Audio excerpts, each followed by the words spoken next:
Barney here, just your average golfer. So as you know, I'm not a pro, but this man is. Right guys, Lawrence here. So some of you who may have seen some of my other videos might have noticed Lawrence from the video where he gave me a fitting with my driver. Yep. And yeah, we're back working together again, and Lawrence is going to help me get to single figures. Fingers crossed, hopefully. So, right, how do we do this? So what we're here at Twisted Stone Golf Club. We're just about to go down the second. And what we're going to work on today is a little bit of course strategy, where to place the ball off the tee, where we're looking to try and finish the ball with our second and third shots, and hopefully do a little bit about aim point express on the putting green as well. Pretty excited about that. Should be. Yeah. So we're down here, like I said, Twisted Stone. This is the second hole. It's a 330-yard par 4. We've got a couple of little creeks of water, so you can't just go for it, and it's pretty tight down there. We'll show you when we get down there, but basically the first shot is all about placement. So for me, I just hit a 5-iron down there. Fine, okay. Right, I'm going to go with my 2-iron. By the way, that ditch is 220, that ditch. That's fine. So I'm going to go just at those 2 yellow stakes in the distance. Yep. Which is in line with the bunker just left of the green, so it's quite tight to the right-hand side of the hole. You're going to put any shape on this? No, I'm going to try and, if anything, let it drop right. Okay. I'm not too worried about whether it drops right or left, to be fair. So just pulled it a little bit there. Hopefully that stays all right. Oh, yeah, just a little bit short and on the left-hand side. We should be all right down there. Yeah, you get down there. Right. I'll go with my 5-iron. Need some good editing, Barney. Yeah. But yeah, I'm going to actually take my line on as that last silver birch. Yeah. Because I won't reach that, and then it's all open, and I don't want to go this side. I don't want to go out to the right here because it's all out of bounds. Okay. Is that any better? Am I actually aiming where I said I was? For change? Just a little bit left is better. Better. Yeah, a bit more left. A bit more left. Yeah, there you go. Right. Simple swing thoughts.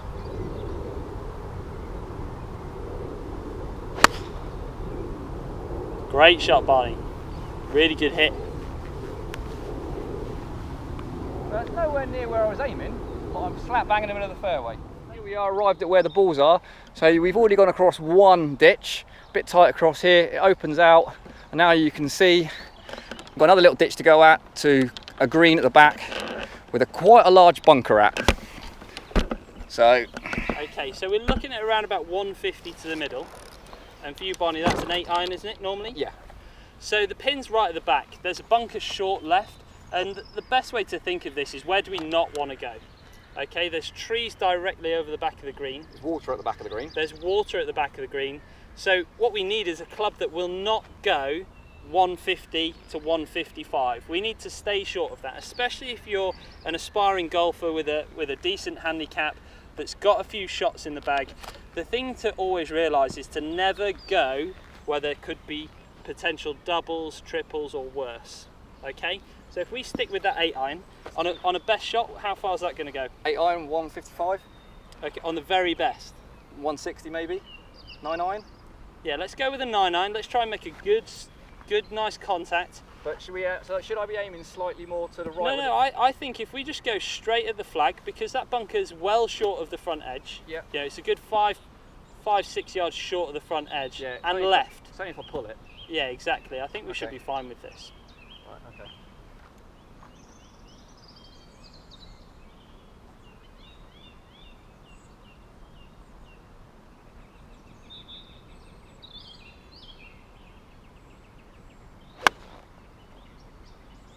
Great shot, Barney.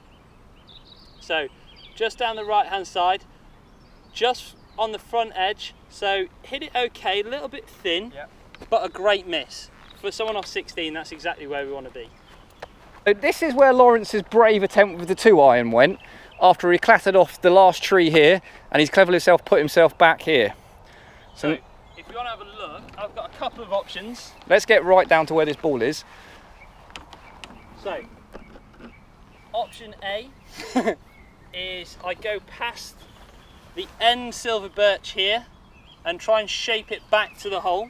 So I'll try and almost hit like a hook shot with it something with not a lot of loft, like a 5-iron, that's going to allow me to shape it a little bit more. I could option B, go through this gap on the left, try and cut it. It's a lot harder to get the ball moving left to right, so I'm going to go with the draw hook option. I'll move the little camera back a little bit. I'll give you a bit more room. Thank you. Right. So my main thought here is getting my club face pointing where I want the ball to start, and just feeling as though my swing goes right of where that is. That should get the ball moving right to left.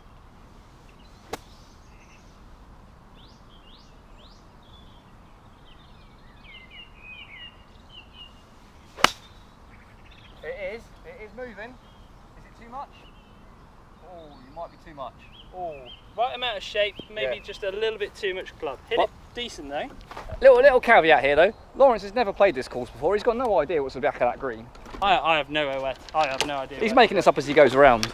Okay, so we made it up to the green, and this is where I'm just a little bit short, just missed it though. But as you can see, I've missed it in the right place. So for this with Barney, what we're really looking to do is trying to get the ball to finish within sort of like a 10-foot circle around the flag. But we want to get it close. We want to take as fewer shots as possible. The only thing Barney has to really think about is getting the ball to cover this distance. So between the golf ball and the fringe of the green. If the ball does that, and we've got the right club, pretty much it should take care of itself. So I'm thinking something like a pitching wedge, 52 degree. Okay. Something that's going to allow a little bit of roll and allow the ball to travel down here. Again, if we take too much loft and we try and be aggressive and try and get the ball to land close to the hole initially, there's always the option that if we don't catch it well, we catch it a little bit thin, we're up through there. Because of the pace, if we don't catch it well down here, we're going to fluff it. We may stay in the long grass. The worst case scenario here is we need to take the right club option so that all we do is we finish somewhere on the green, so we've got a putter in our hand. Okay? Yeah. Well, I initially pulled out my 58.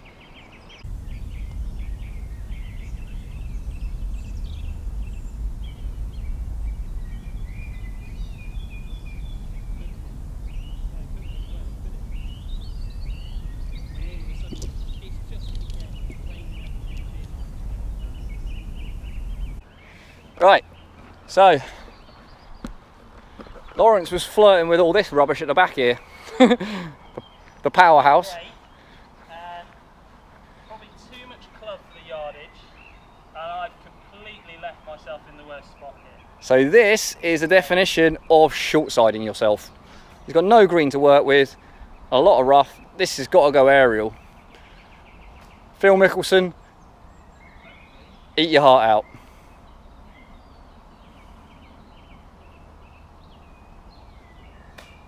Oh, it's a bit wet down there. Yeah, right next to the water. No surprise.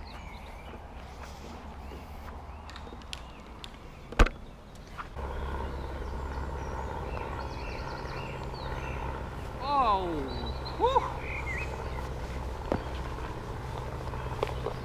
Nice. Bogey golf.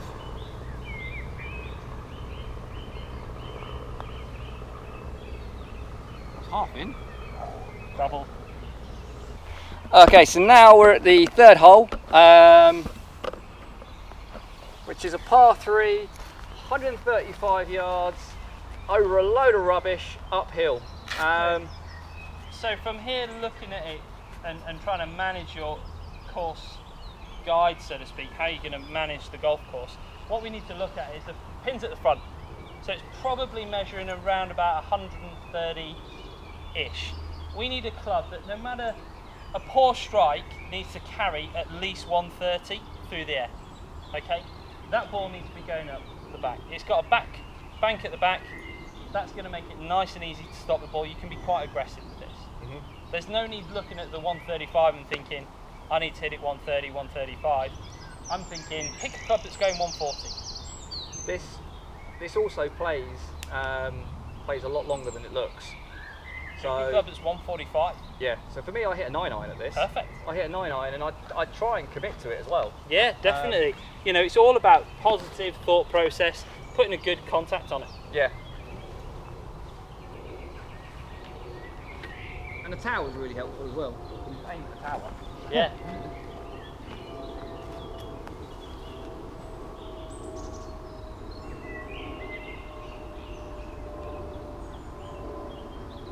So all I'm doing now is just purely thinking about contact.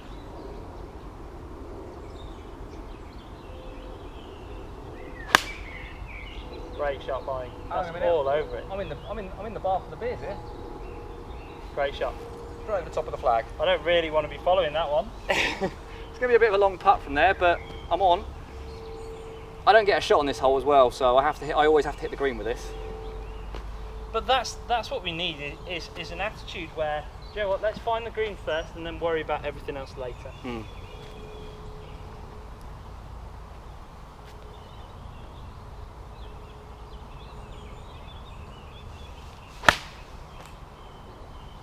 Bad to say I've got my shades. Alright, so as we arrive up to the green, you'll see that we are both safely aboard with tweet tweet birdie time putts. So I've got around a 40-foot putt. Barney's got about the same. And at this sort of distance, statistically, the guys are holding less than 20%. So I don't expect us to be holding these, but you know, fingers crossed we can get them quite close. So I actually use a little procedure here at this kind of putt, where I actually draw a circle, not round the hole, where I want my next putt to come from. Nice, good idea. I aim at that. Okay. So I'm looking down this low side down here. It's almost an angle of yours. Yeah.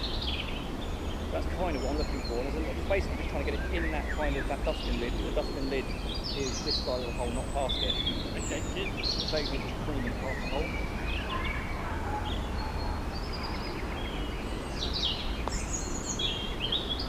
Just there.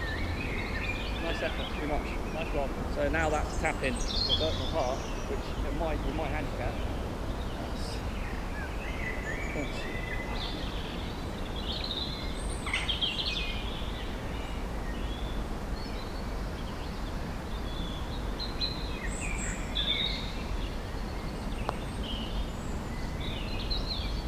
come on round. I think that's a gimme, buddy. Thank you. So I don't know if you heard on camera there, but I actually wasn't aiming for the hole. I was actually aiming at a point round the hole, near the hole where I want my second putt to come from. It means it's a much bigger target to hit, and now I'm in a safe place to tap it in. There is a video on my channel already on that, but nobody's watched.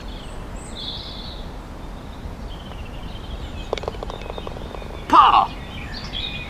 So guys, this is the fourth. It is 441 from the backs we were playing today, but I've got 150 odd yards of carry to get over the rubbish, and tight as you like it when you get down there. We're playing all the way from back here. So Lawrence is going big dog. you can pretty much drive the green. It plays shorter than it looks. You've just got to get it over the rubbish. I mean, I'm comfy that I'm going to get it on, or at least the right yardage of 330. And for me, my main thought process here is I see a couple of trees down there around about 240. I've got to get it past those. Opens up a bit to the right after that, I believe. Just a touch. Yeah, it opens up a little bit. It's all OB on your right hand side and water down the left. That's You basically fine. just got to hit where you can see it.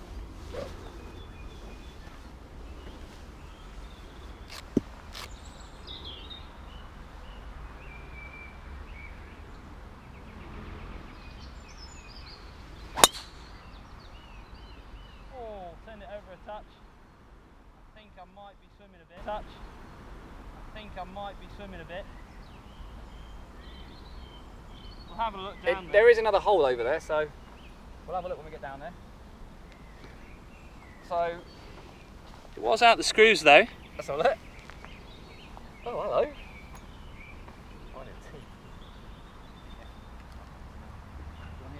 So for me, I hit an iron down here just purely because I like the feel of an iron. I also do something a bit straight crazy with my aiming. I always tee up on the side of where the trouble is. So Barney says this is crazy, I say this is genius. So all of a sudden you look from behind where Barney's ball is, if he aims straight, all of a sudden he's hitting away from the out of bounds down the right. Yes, there's water on the left, but if he goes in the water he gets the lateral hazard drop, so he's able to drop down there. So instead of having to if he hits it out of bounds, instead of having to sacrifice distance and strokes, he's just sacrificing strokes. So it's a sensible play aiming from this sort of position. Vice versa, if the out of bounds was down the left, you'd see him teeing up down the left hand side. Categorically, to get aim right, guys, we need a straight line or a straight surface. We all have one. It's called a golf shaft. You'll see guys like Justin Rose do it all the time. Okay, they'll stand here behind the ball, they'll have picked their target in the distance, they'll get one eye open, one eye closed, and they'll get one side of their straight line, their shaft, the top part in line with the target, the bottom part in line with the ball. Okay, from there we're able to really precisely pick an intermediate target. So for me on my line here, I would be looking straight over this blade of grass. Okay, all of a sudden you look at that and that's leading me to the second molehill down the fairway on the left. Okay, see the difference there? All of a sudden you have... I would do this and then, but that makes loads more sense. Yeah, and also you get a reference point. Yeah. If you pick that spot 6 to 12 inches in front of the golf ball, you get a lovely reference point. All of a sudden, now Barney's in perfectly at that molehill in the distance. He's hit it a little pushy, but because he's teed up down the right, he's going to get away with that. Little bounce back into the fairway off the tree. Lovely. Members bounce that was. Yeah. Right, so we're down here now. Yeah, I got a bit lucky, hit a bit of a kick, but now we're down here, we haven't actually, it's not that difficult a shot. It's just, the flag's at the back. We've got around 130 to 125, and that's the yardage we need to max out at again. It's very similar to the first hole that we did. We don't want to go beyond the hole. We want to stay short. There's a lot of green short, and we want to be left of the flag, probably aiming around 5 paces left, where the sun hits the bank at the back of the green. Okay. Okay, and for you, 120, what are we thinking, pitching wedge? Yeah. Or we could go a very soft 9. Think about quality of strike, just that little 3/4 9. What that does, takes a bit of speed off the ball, takes a bit of spin off the ball, gets the ball flying in there flatter with a little bit more roll. So yes, we're going to land it short, but it's going to have potential to roll on that little bit more. So yeah, I would do that, but I do that with the pitch though, still with the pitching wedge. This does go about 130, 135 anyway. Okay. So, because the green is actually sloped towards us, so you can be quite aggressive. It doesn't bounce off the back. It does stop quite quickly. Right, let's try this aiming thing. This is revolutionary. Okay. Add a little leaf there. Great alignment, Bob.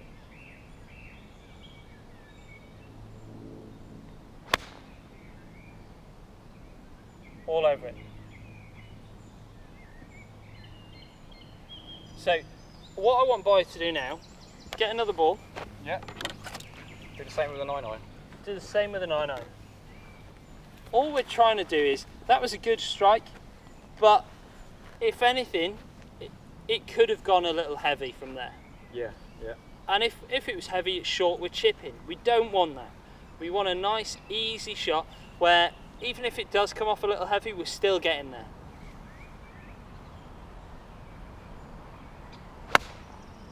Okay, great swing.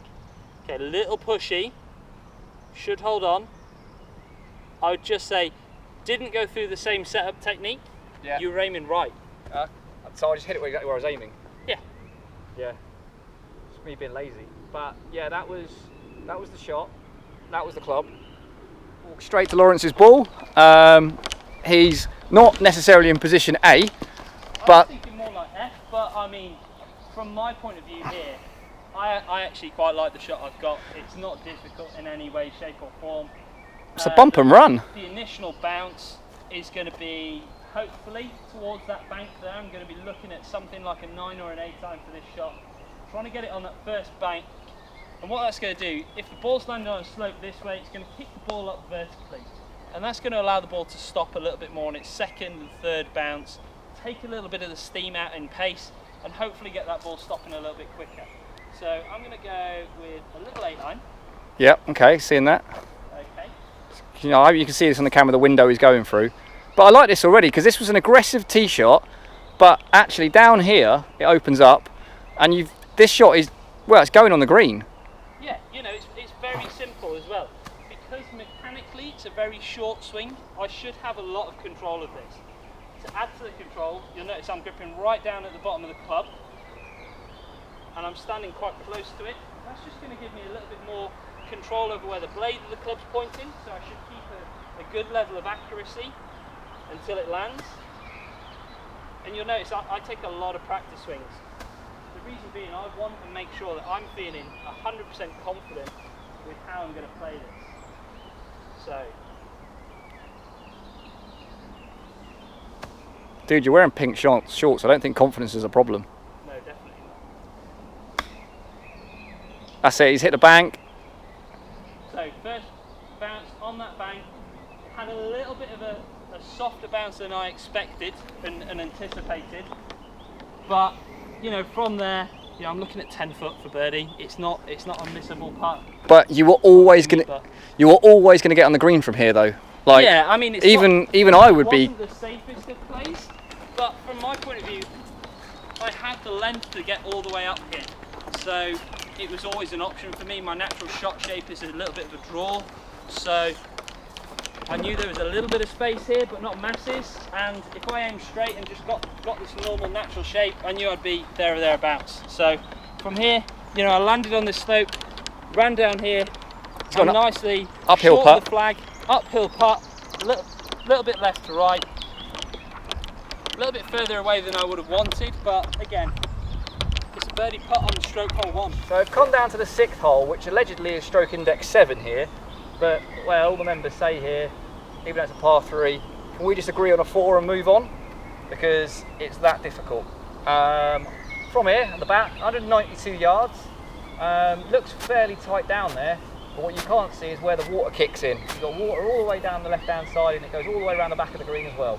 So it is basically do or die. So for me here, I'm going to take a 4, which is about a club and a half too much.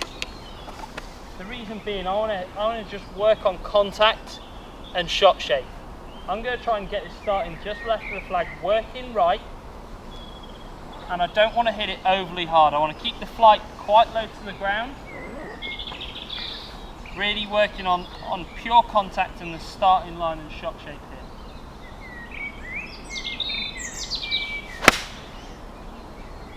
So started a little left, just trying to get right That now. needs to have the legs. Yeah, you're on. So just found the green. Stayed a little bit too far left for my liking, but I'll take it. I tell you what, anybody else that I was playing with, and I'm not sure Lawrence knows what's down there, when they hit that would be proper nervous. So Yeah, I didn't have a clue. no. Sometimes that helps. So I'm also going 4 iron, but I'm aiming right far in that corner over there, and I'm just going to hook the crap out of it. So you see Bonnie again down that left hand side, and it just changes the whole view of the hole.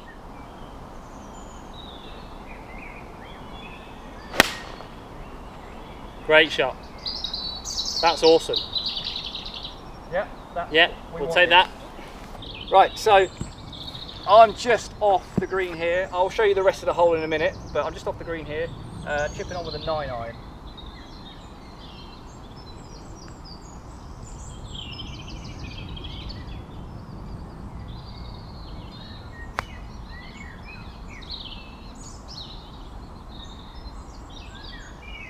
That's a tap-in par, if ever I've seen one. You gonna give me that? So Lawrence is made it middle of the green, good shot. I'm now going to show you the fun of this hole. So we were teeing off from all the way back there, and you couldn't see any of this. So down here now this looks nice and easy, but from up there you can't see any of the water on the right, on the left, sorry. Oh, Lawrence is giving it a twat. greens are pretty slow here. They've been doing a lot of work on them, as you can probably tell. And water all the way around the back of the green. So, tricky little hole this one. Walking off for a par always feels like walking off with a birdie. So you're going to be nearly on the green here.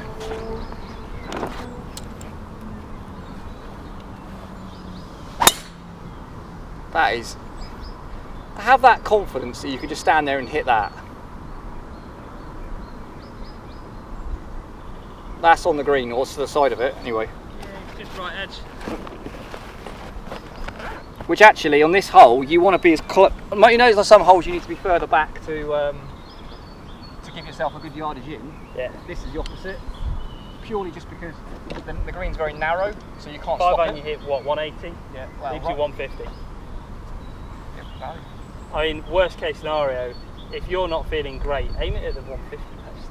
yeah. I'm going to aim it with those people like that. Yeah. Yeah. I mean, and look at the space you've got. You should have no issues with confidence here. I'm just going to rip this. Yeah.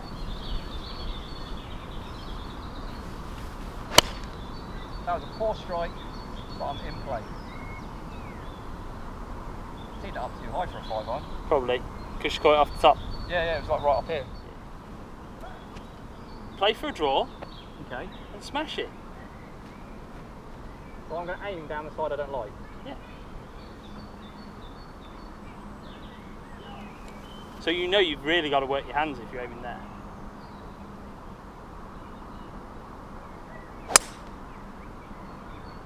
How good does that feel, by the way?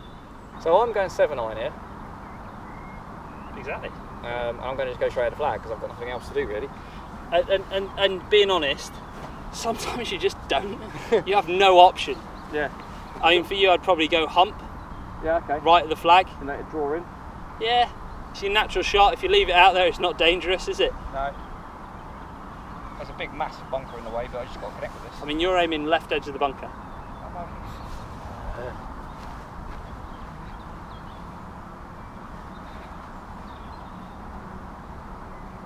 Any better?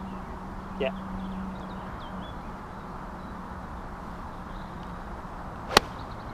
That's the strike of the day, that. Great shot. Sure.